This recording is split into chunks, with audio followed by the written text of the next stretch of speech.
سورہ نور اٹھا کے دیکھیں، اللہ تعالیٰ نے 3 اوقات میں کسی کے گھر جانے سے منع فرمایا، ارلی ان دا مارننگ، دوپہر کے وقت اور رات کے وقت۔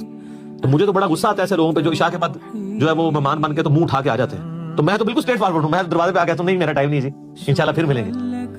اس کو لوگ بد اخلاقی سمجھتے ہیں، حالانکہ عین اخلاق ہے، میرا حق ہے۔ مس بیل نے بار بار دینا ایک بہت ہے، مجھے ضرورت ہوگی میں دوبارہ کال کر لوں گا، اگر نہیں کرنی 50 کے بعد میں نہیں کروں گا۔ آپ کو کسی نے حق نہیں دیا کہ آپ میری زندگی میں انٹرفیئر کریں۔ بخاری مسلم میں حدیث ہے، نبی علیہ السلام فرمایا اگر کوئی کسی کے گھر میں جھانک رہے نا اور وہ آگے سے نیزہ مار کے اس کی آنکھ بھی نکال دینا، اس پہ کوئی قدغن نہیں ہے۔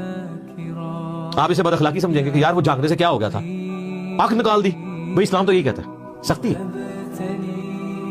خود نبی علیہ السلام نے ایک صحابی کو یہ کہہ دیا تھا کہ اگر میں جان رہا ہوتا تو میں تیرے ساتھ کر دیتا۔ حتیٰ کہ بخاری مسلم یہ بھی حدیث ہے کہ دروازہ کھٹکھٹاؤ، دستک دو، جواب آ جائے تو ٹھیک 3 دفعہ، ورنہ واپس چلے جاؤ، اس بات کا برا بھی نہ مانو۔ یہ کیوں ہے؟